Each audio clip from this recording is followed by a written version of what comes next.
Hello and welcome. Today I had the pleasure of speaking to Noah Karrasch, who's been practicing hands-on therapy for over 35 years. He's developed an approach called C.O.R.E Bodywork. In this interview, we talk about the importance of continual communication between the patient and therapist during treatment. He makes use of breathing, movement, and importantly, for the patient to feel a sense of safety as they pay attention to their body during their treatment and experience just the right amount of bearable discomfort so that they can choose to let go. Noah also shares about his plane crash and his recovery from severe spinal damage and how mindful movement has helped with his ongoing rehabilitation. I really hope you enjoy this interview. So hello, Noah. Thank you so much for taking the time to speak to me today. Ian, it's good to be here. I've followed your work for many years and had the pleasure of training in C.O.R.E Bodywork a couple of years ago and last year as well. So I know a little bit about your background and history, but please can you sort of tell me how you ended up working as a hands-on therapist? Yes, like most stories, it's a bit complicated. Usually is, isn't it? I had gone to university with the intention of studying pre-med and fairly immediately put into an advanced chemistry class. I sank. Small town boy comes to the big university and sinks immediately. And I just panicked and went into music education. Did a musical career for quite some years. And I came back to the Midwest and picked up a book for $1. And the book was called Ida Rolf Talks About Rolfing and Physical Reality by Rolf and Rosemary Feitis. And it was an interesting book. The picture of the old lady on the cover 3 times just looking straight at you, looking straight at you, looking straight at you. And I thought, who is Ida Rolf? What does she know about Rolfing? What does she know about physical reality? $1.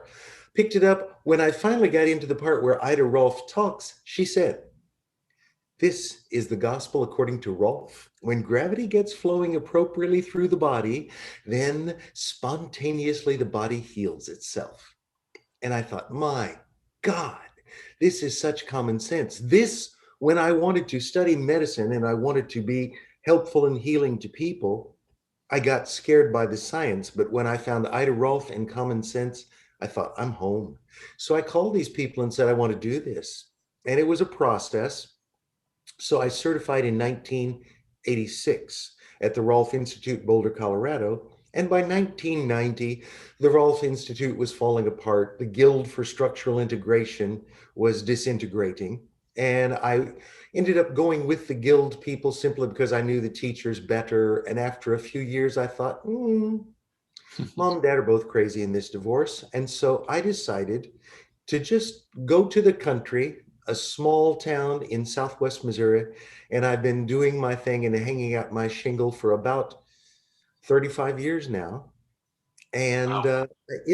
I'm doing my own thing, and it's the core work that you have been studying. So that's what got me there, was Ida Rolf suggesting that gravity is the therapist. And it really ties into some of the other things that I believe we'll be talking about today. Fantastic. So some simple statement spoke to you and made sense to you, and that drove you forward. Totally. Yes. So the core approach, and C.O.R.E is an acronym. Can you explain from a sort of for somebody who's never heard of fascia release or core work, what it involves? And you bring together a number of different approaches and elements in your work. So how do you summarize your work? Absolutely. And the first thing that I would say there, Ian, is 35 years on, I have a hard time explaining why this works or what this is doing. And I often say to prospective clients, try a session. You'll know a lot more. So I think you understand what I'm saying there, that it is the sensate piece that can be missing if we try to explain.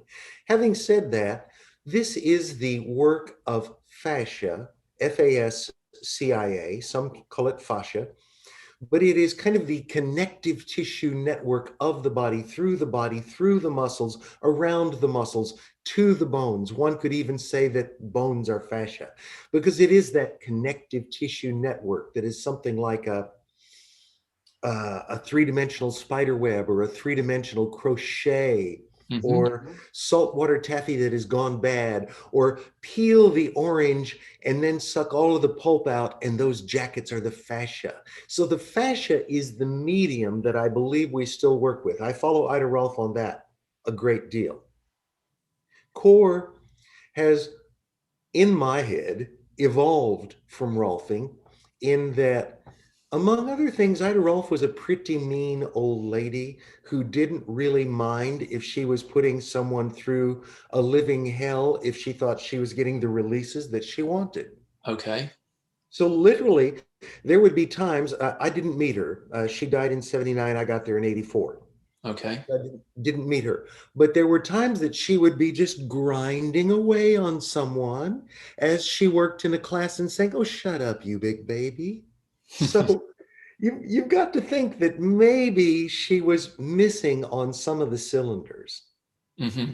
Okay, so for me, the acronym that I use for CORE is coax, order, restore, energy. Because what I'm really interested in is coaxing the trauma, coaxing the memory of the trauma, coaxing the electrical or energetic slowdown. However, you want to Yeah. define this holding pattern, this tension, this pain, this dread, this whatever it is. How do we coax that out of people? And the clear answer is, well, I think it's best if it's in partnership. And this is what I believe Ida Rolf was really missing. Was she wasn't a partnership. She was, I'm doing this to you. Shut up and enjoy what I'm going to give you.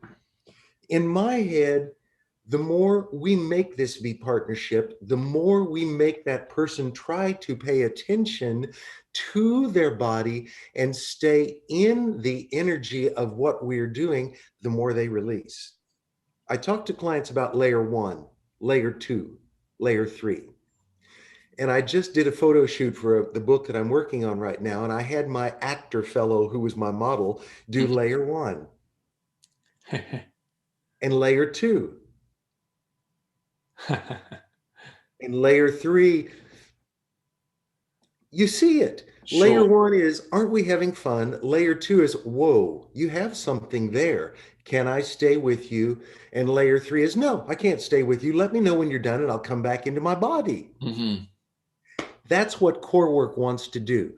It wants to figure out how to touch a person at the layer that they can accept the work Hmm. and choose to participate in the work and choose to let go of some of the old trauma, pain, tension, fear, anger, anxiety, whatever word you want to throw into that mix. Wow, fascinating, or fascinating, as some people say. Fascinating and exciting. It Exciting. is exciting. You know, again, It's, 35 years on, obviously pandemic has slowed me down and age has slowed me down some, but I really enjoy doing what I get to do. And on an individual business, I don't see a lot of clients anymore. I don't even teach a lot anymore. But on an individual session, it is still a thrill to have someone step up and from their session say, wow, this is different. It's a great life. well, I can tell from your, how enthusiastic you sound that you still enjoy it. So if I'm hearing you correctly, these different layers 1, 2, and 3, different levels of intensity or sensations, you could say. Would you say that Ida Rolf was sort of working at level 3 or perhaps 4, so that it was people maybe weren't staying connected to their body, or they were disappearing off somewhere or pushing against the treatment, whereas with the core approach you are sort of aiming for that level, that kind of intermediate level 2, where Mhm. it's intense but not unbearable. Is that correct? Yeah, that's it exactly. And What's really exciting about this work is if it's done well, and I like to think I do it well, and I know that many of my people do it well, and we all make mistakes. All of us are going to have days where we think later, oh, I think I went a little too far, a little Hmm. too fast today. But the exciting thing, Ian, is when you work with a client in this method of communication, where are you? Oh, I see you've stopped breathing. So clearly I'm pushing a little too deep. Oh, I'm looking in your eyes and seeing that little twitch and quiver. So clearly I'm too deep. So we know the cues. The longer we work with someone and they begin to feel the results of what we're doing, Uh-huh. the more layer three moves a little further away. And the Uh-huh. more they're willing to take the risk to look at the pain, to look at the fear, to look at the Mm. anxiety, to look at the anguish. And so it's a really exciting dance and creation that we get to have together.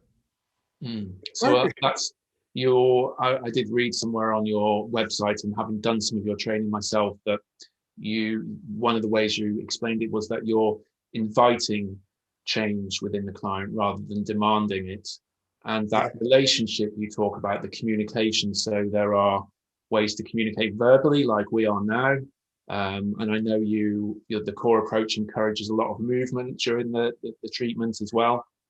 So I guess that's the touch and the movement is a way of communicating. And then another way is that encouraging the client to stay connected to what they are feeling inside their body and pay attention to those feelings. So this last component, staying connected to those feelings and um, developing their inner relationship with their feelings, is that how key is that for them to shift? That you said that layer three moves further and further away. How important is our internal sensations in this whole process? I tend to see myself as a circular thinker. So I'm going to get around to that. Yeah. But here's my concept. Most of us are beginning to understand a little bit more about the vagus nerve and how important it is to maintaining the homeostasis and telling us that it's time to move and do something. Are you going to run away, or are you going to stand and fight, or are you going to just choose to go into the real old prehistoric piece of you and play dead? Sure. Many of us use one of these coping skills whenever we are faced with a trauma. Hmm. My partner tends to fight. I tend to run away. My daughter tends to play dead. It's not saying I do it all the time or she does it all the time. It's we have a corner that we like. So a lot of people, when they are being touched, are going to retreat to their corner, are going to retreat to their coping mechanism. And so a play dead person, you might see them falling asleep or see the eyes roll up into the back of the head. A fighter, you might see fists, and a runaway, you might be chatter, chatter, chatter, chatter, giggle, giggle, giggle, giggle. There are ways that you can see how people are trying to not stay with you. Mm. One of the reasons I got very excited about that is a man named Peter Levine. I imagine you've heard of Peter, who does Somatic static experiencing. experiencing. Yeah. And so I took the first um, course of somatic experiencing, and at this time with that instructor, it's not for me, in that they were not geared towards body workers. They were geared towards counselors, therapists. And so the first day I worked with a client, I said to my mentor, I feel the need to have some physical contact here. And she said, we don't do that until year three. Oh, wow. So I love the principles. Hmm. I don't love the inability to touch, and I don't love the I have to take that much time. I don't have to take that much time as long as I'm honoring that person's process and remembering that coax, that intend to release, that invitation.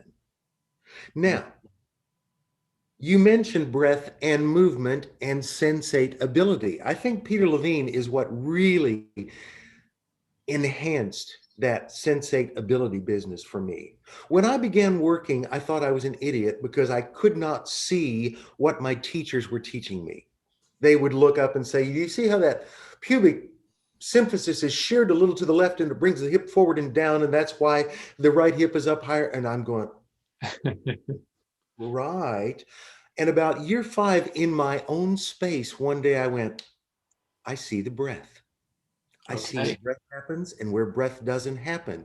And that was kind of the beginning of my esoterica experience that allowed me to develop my skills. To me, any self respecting body worker really wants to figure out what's going in that body mind core Hmm. and coax it instead of, "I'm your practitioner. I know best what you need to be doing. So you Mm. just get there on the table, on the couch, and I'll fix you."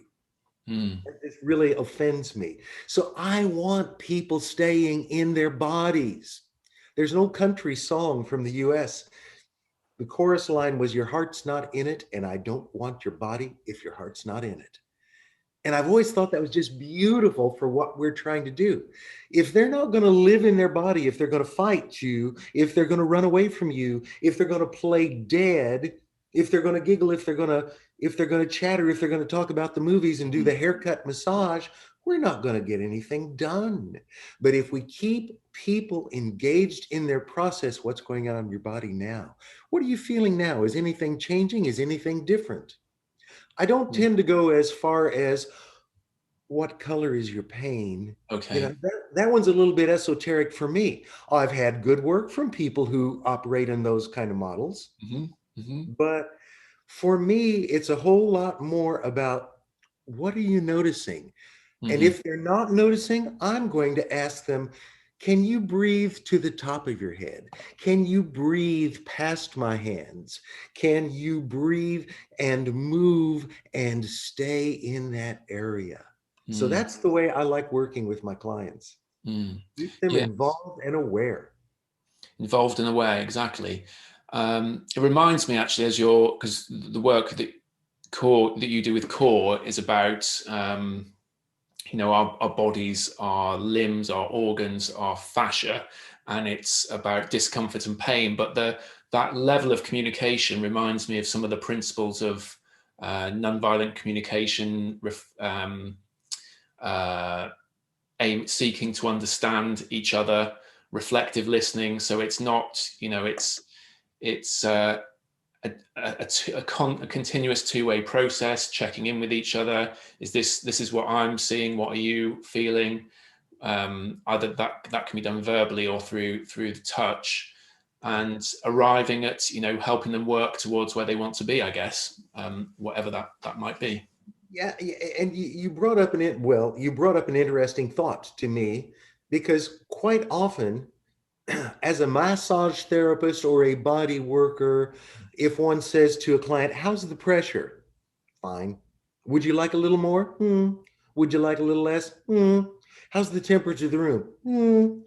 And most people seem very hesitant to commit to the practitioner, the expert.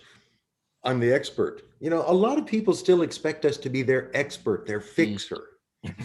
And so this is why I'm asking people on a scale of 1 to 10, when I start working with them, on a scale of 1 to 10, and 10 is a lot of pain or anxiety, where do I have you right now? Hmm. And I know exactly where I want to be, and usually I hit it. I want to be at a 4. When I put my fingers into a costal arch and say, "Where's your pain and anxiety?" I know where I want to be. And if they say, "Oh," then they've given me permission to go a little deeper until I see their eyes kind of go, "Ooh." So it's a real dance to Hmm. get better and better at finding out where somebody is and how to keep them staying in their body and in their moment with you. Sure, sure. And the language you choose, it sounds like you adapt the language for the person. Well, I was just going to mention, I've mentioned probably in your class, Pamela mentioned this to you, but I see myself as both an anatomy coach and a cheerleader. Hmm. I don't want to do a massage for someone to relax. I want to do a deep body work for someone to change. And I want them to know what I think I'm doing, why I'm doing it, and how they can help me. Here's what I'm doing. Here's why I'm doing it. Here's how you can help. And so then I get to a place and I go, ooh, we've got something there, don't we? Okay, stay with me. Get the breath. Get the breath. Oh, that breath didn't go through. I'm going to come out a little bit. Do you feel the difference? This is the dialogue that is almost a monologue, but they are dialoguing with me all the way, and we are reflective listening to each other, believe you me. Great. And something else you said there and earlier about the breath and the movement. So in yoga, I remember when I first started doing yoga over 20 years ago, and the instructors might say, okay, can you sort of breathe down into your pelvis now, or breathe, feel the breath going into your legs. At the time, I sort of thought I knew what they meant, but it didn't make sense logically. Whereas now, as you said, you're an anatomy coach. We have the likes of anatomy trains and the concepts of biotensegrity. And when you see those models, those biotensegrity models moving, contracting and expanding, and if we apply that to the body, then we can see that the breath, the diaphragm, as a kind of accordion, or something that's expanding and contracting, and how that can allow movement throughout the whole body. I did a one-day dissection with Julian Baker in London some years back, and the title hooked me because it was the diaphragm to the pelvic floor. And Mm-hmm. so we have the spine opened up. We're looking at psoas muscle. We're looking at diaphragm cords. We're looking at anterior longitudinal ligaments. And I said to Julian, I said, so where do those ligaments end? Because they invest into that anterior longitudinal ligament. He said, that's a good question. So he took his scalpel and he just sliced and sliced and sliced and sliced and went all the way to the lumbosacral junction. Uh-huh. And then I thought, well, theoretically, one could say the diaphragm ends at the front of the coccyx. Mm-hmm. Common sense again. I like this image. I've got a rubber band. Nothing is happening. Why am I not stretching my rubber band? What's wrong with this? Oh, oh, oh, oh, oh. My point being, the more directions I can get a client to start thinking about moving and stretching while I am impinging and working, the more we can get done most of the time, as long as we stay on the layer. And can you talk about your own experience? Because am I right, you had a big accident? Small plane, Thanksgiving weekend of 1987. I had been a rolfer for about a year at that point in time. And ex-friend, the ex-pilot, ran out of gas on his approach to landing in Orlando, managed to switch the tanks and landed us. We spent the long weekend with his two children. We did Disney World and things like that. And then come Sunday night, I thought, I've got to get back in that plane. This man's crazy. He's got a death wish. Shut up. You've got to get back to Springfield, this and that, and this and that. So I got in the plane and he Mm-hmm. crashed the plane. He Wow. ran out of gas on his approach about 5 miles out from the airport. And we just drifted down, drifted down, drifted down. Should I jump into that river? I don't think so. Okay, here's a highway, here's apartment complex, here's the airport. We can't make it. Bam. No fire. So I broke my back, L1. The first lumbar was compression fractured, 20, 30 pieces in a way that it was down to about 10% of the size that it should have been. It is one of the more dangerous places to break. Now, obviously, I'm very grateful that it wasn't something up here because Uh-huh. I've got legs and etc. But it's a place where the spinal column nerves all just branch off into various things. It's called horse's tail or cauda equina. Mm-hmm. That's where I was damaged. And so we didn't know if I would have legs. We didn't know if I would have bowel and bladder function, et cetera, et cetera, et cetera. Surgery, um, spinal fusion from T10 to L3, Harrington rods in my body and a spinal fusion, and then 10 weeks in a body cast. Mhm. wrapped from chin to pubic bone. And then it was probably a year before I could lift my left leg up a step. Wow. And so, yeah, it was an intense experience, I, I, um, I and guess you and still continues have to the. be. Sorry, I guess you still have the Harrington rods now. No, No. no, no, no. I had those taken out.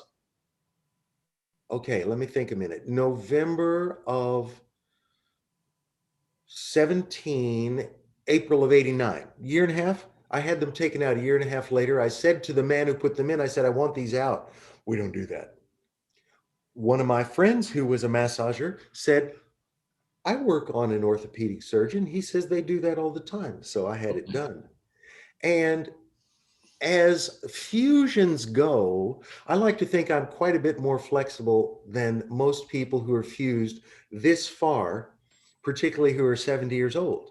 So, yeah, I had a pretty intense experience, but I seem to be very good at creating intense experiences in my life. You know, resilience. You go back to Peter Resilience. Levine. We mentioned Peter Levine earlier. Yes. Yeah. He's got a book called Trauma Proofing Your Kids, which Okay. is a great title. But what he says in that book is what you really want to instill in your child is resilience. Resilience. Mm. Yeah. I love that. Oh, me too.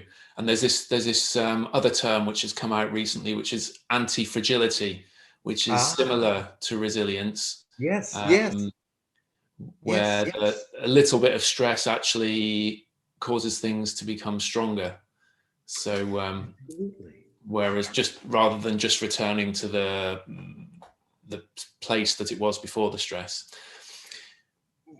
What's her name? Actress Maureen Stapleton got an Academy Award years ago, bounced onto the stage and said, I'd like to thank everybody I ever met in my entire life. And I thought, what a beautiful speech. That lady knows what she's talking about. It's all good if you allow it to be. If you allow it Mhm. to be. So how did you apply, well, you've had that big trauma to your body, and um, you're a therapist and you've Mhm. received therapies, and Mhm. we've talked briefly about safety. So how, did you have to use these tools on yourself in order to be as, end up as flexible and healthy as you are now? What was your recovery in Yeah. terms of that idea of trauma and safety? You know, that's an interesting thing because probably like alcoholics say, my recovery is ongoing. I mean, my body is not perfect. My left leg continues to get tired, particularly if I've driven a long time, I'll get a left sciatic pain. The fusion, if I don't stretch, will act up, etc. But yes, what I did was a lot of body awareness. I had had some good Rolf movement work with two of the instructors at the Institute, Jane Harrington, Asher Harrington, and Vivian J. And this has been many years ago, 25, 30, I don't know.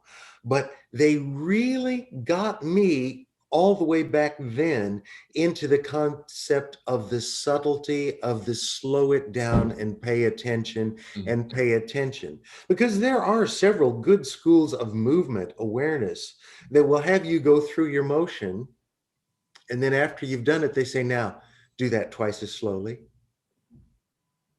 And then after you've done it, they say, now do that twice as slowly. And they make you aware of the micro movements. And this is, I don't think I've ever even used that term, but I like it, Ian. Micro movement suggests to me that when I'm just simply standing still, if I can focus on just pivoting myself slightly around the bubbling spring of my foot. What Hmm. happens Hmm. if I put my, oh, I'm going too far that way, Hmm. very, very slowly?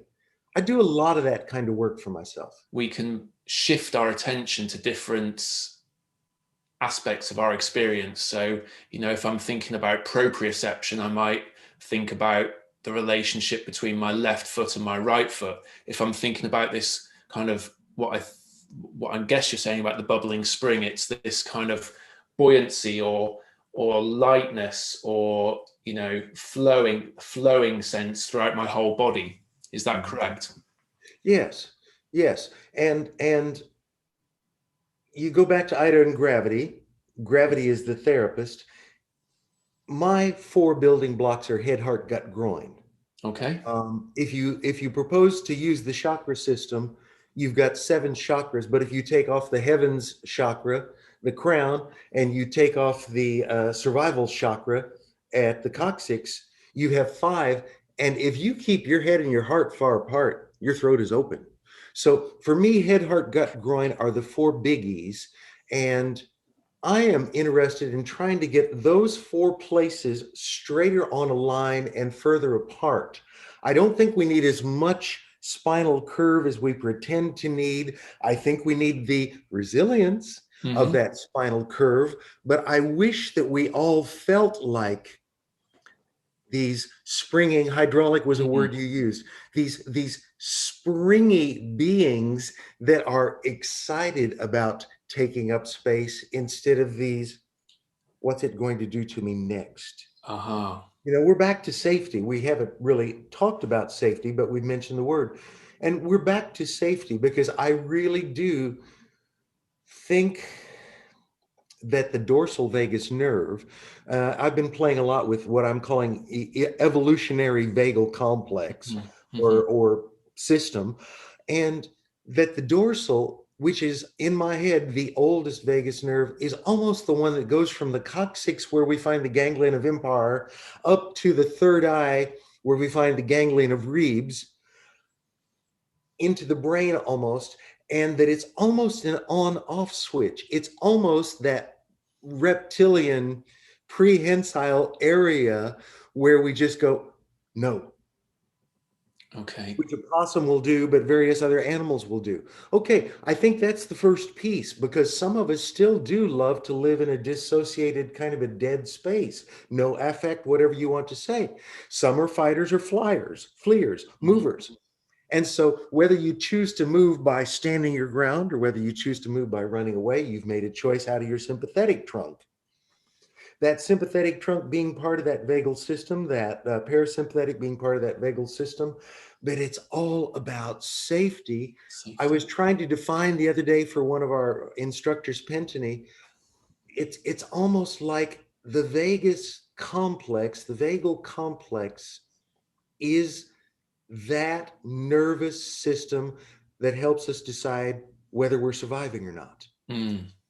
And it seems like, for whatever reason, most of us have conditioned ourselves or been conditioned by the universe in a way that we're just all of the time going, not safe, not safe, not safe. Get shorter, get tighter, hold yourself, protect yourself. Why do we want to protect ourselves much? So in my world, I want to see the head, heart, gut, and groin on fairly straight, but I want to see the heart being the first thing to arrive. You think about the general is the fellow who sits up on top of the hill and watches it all happen and never fears for his safety. And the foot soldier is the guy who gets his head blown off. I want the general to sit up on top. I want the guts to stay back, and I want the heart to decide what I want to take on today. There's a US citizen living in Denmark for 40 years named Stanley Rosenberg, Berg, who is a Rolfer and a craniosacral therapist who does a lot of work with, well, I don't remember what words he uses, but it's re-engagement of the social engagement system through the calming of the vagus system and what I call a vagal reset, in which I've seen someone also use the term vagal reboot. And I'm an older person, I don't reboot, I reset. But the concept is so good that if you can figure out how to get people to kind of just have that big right now, in this moment, I'm safe. And live that more of the time instead of living in the past. Oh my God, how did I do that so badly? Look where it's gotten me now. Living in the future. Oh, what am I going to do about this? What am I going to do about this? No, be where you are and realize, revel in your current safety instead of worrying about the past or future unsafety, insecurity. Interesting concept. Interesting concept. Yeah, that social engagement. And that's, really then, if we think about it from that point of view, the core work where you're in dialogue and you're speaking and you're touching and breathing and all of these things and moving, that's it fits with the idea of cues for safety. Being Safety. Let me say one more, excuse me, let me say one more bit here. Years ago, ooh, 1990 or earlier, I stumbled on a book called Persuasion and Healing, or Persuasion in Healing, by two psychiatrists, Jerome and Julia Frank, who were father-daughter psychiatrists.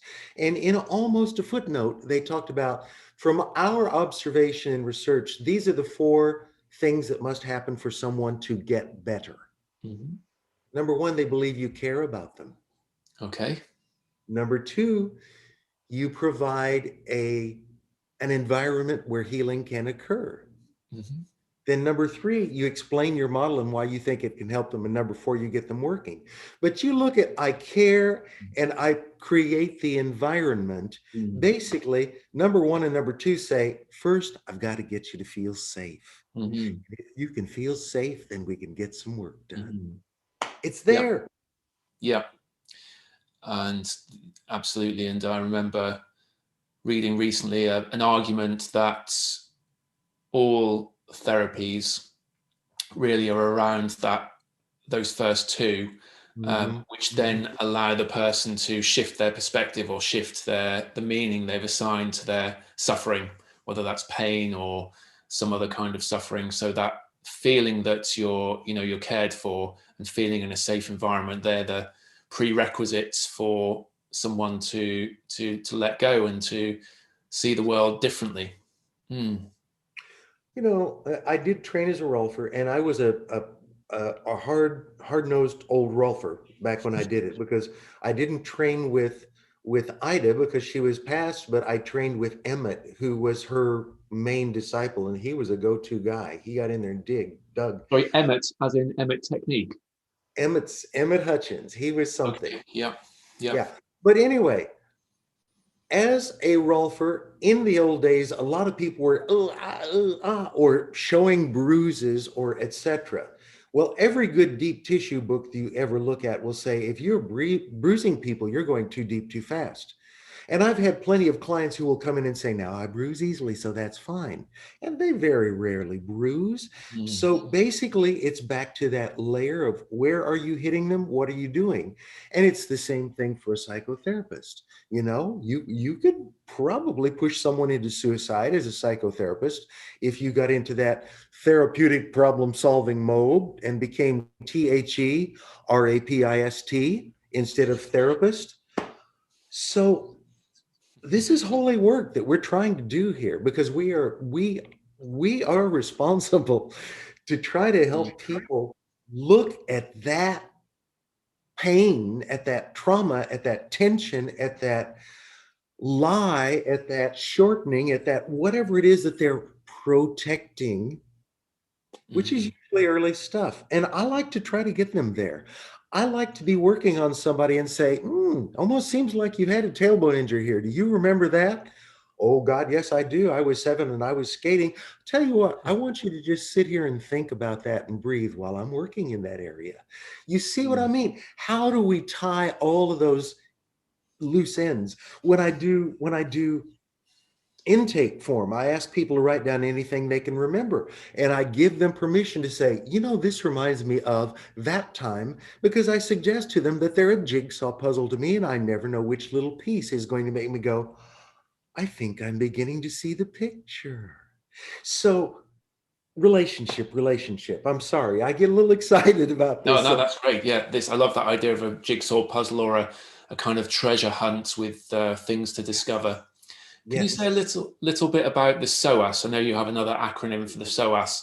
You reminded yes. me when you talked about the tailbone there, which is a vulnerable spot for people, but the deep in the entering, palpating through the stomach and into the lower abdomen with the psoas. Yeah, What yeah. why is the psoas so important?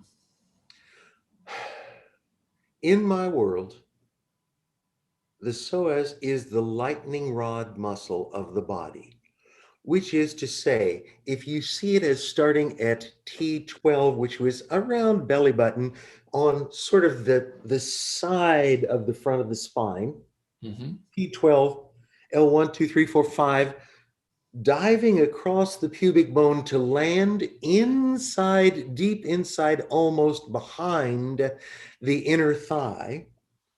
You see that muscle as being a flexor or a shortener, or this will bring my leg up to my body, or this will bring my body down to my leg.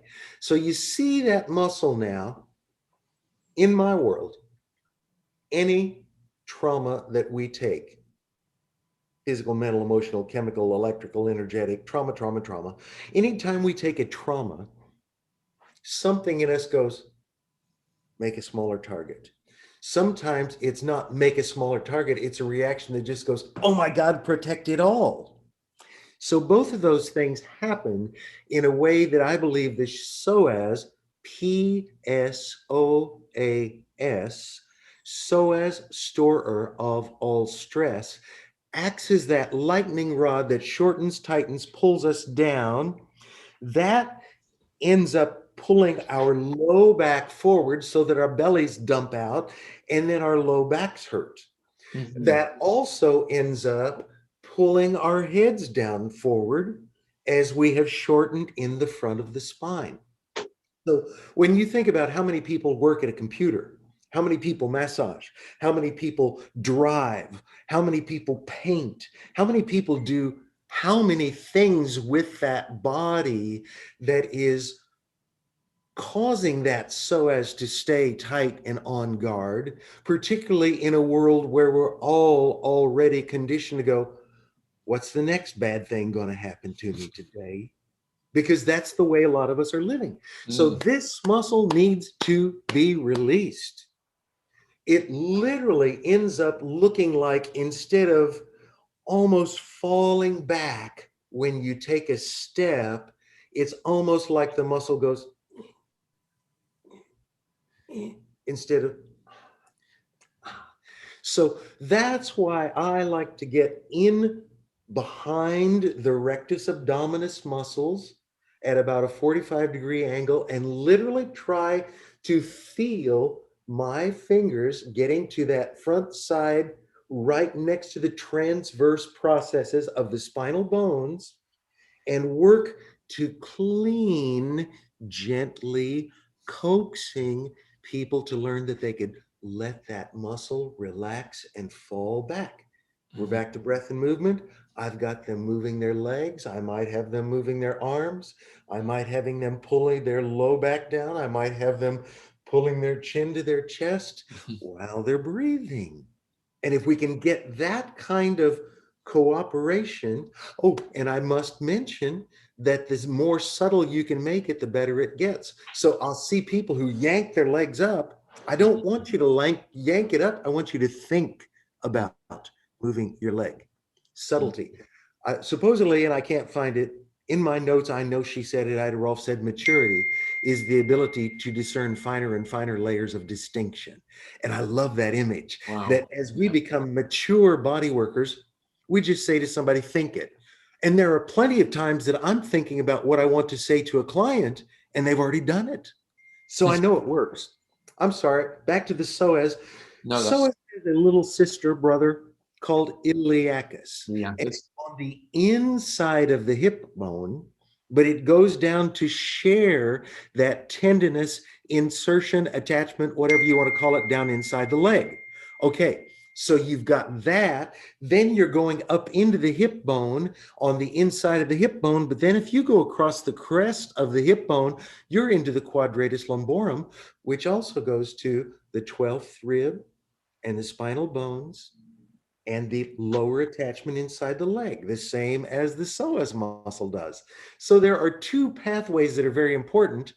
And in my world, if a psoas gets really tight on one side, quite often the iliacus and quadratus lumborum are equally tight to counterbalance on the opposite side. Think about people who drive a lot. Many of them have a tight psoas on the right side and sciatic pain on the left side, where they have a tight iliacus and quadratus. So a lot of those things, after you play with this stuff, you just kind of know things that way. But the idea of psoas, iliacus, and quadratus and a diaphragm, they're my holy trinity. Now Hmm. you're going, hold on, there's four of them.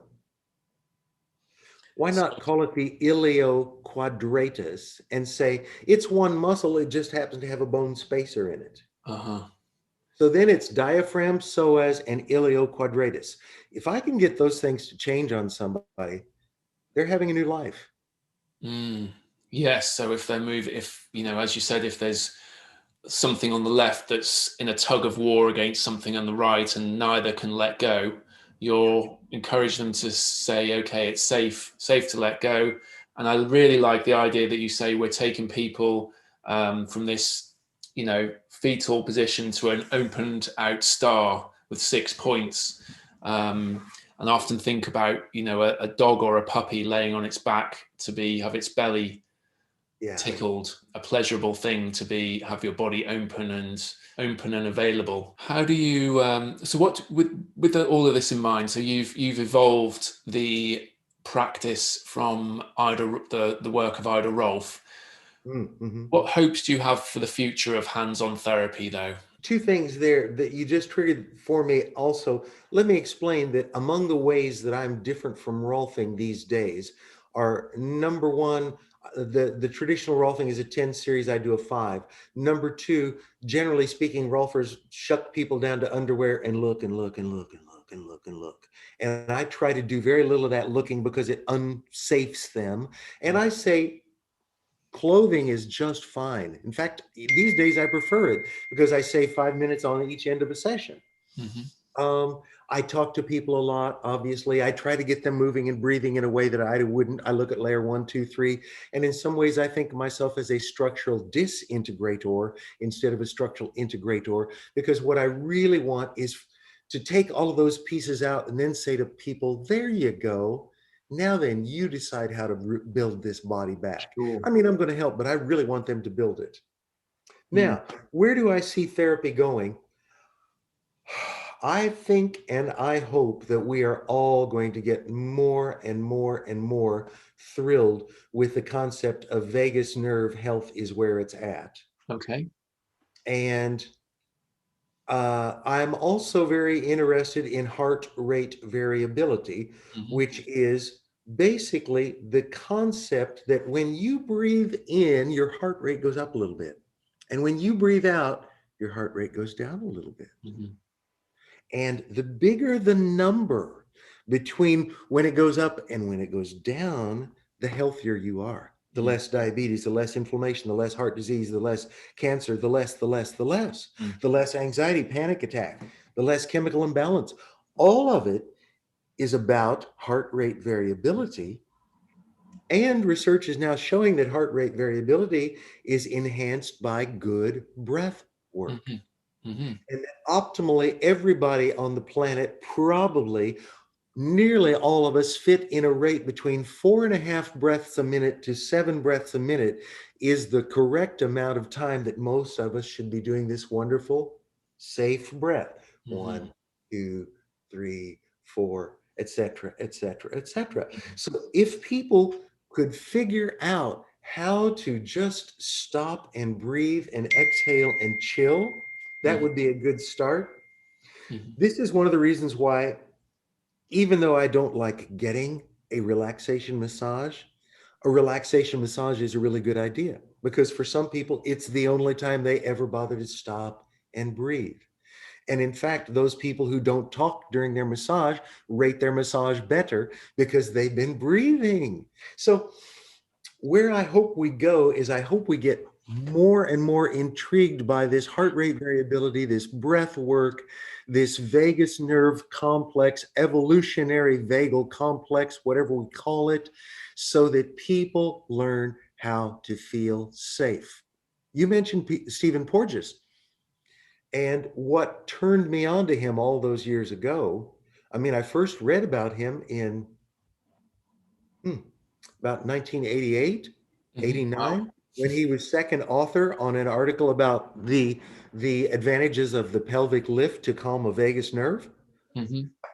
Uh, so anyway, I've been watching him for a while, but the article that led me to the very difficult book was with an interview with Bruce Basinski, radio interview, and he said, the pivotal point is, can we get people to feel safe?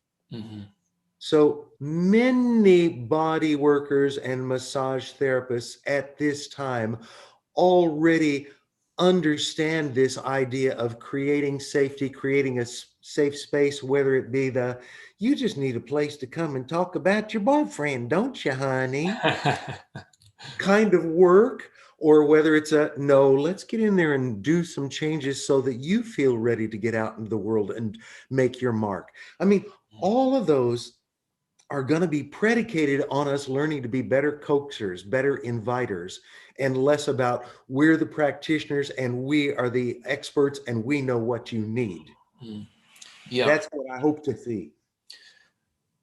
Wonderful. And all those things you talked about, the vagal complex and heart rate variability and respiratory sinus arrhythmia, they add credibility to these practices, and they add credibility to the work that you've been doing.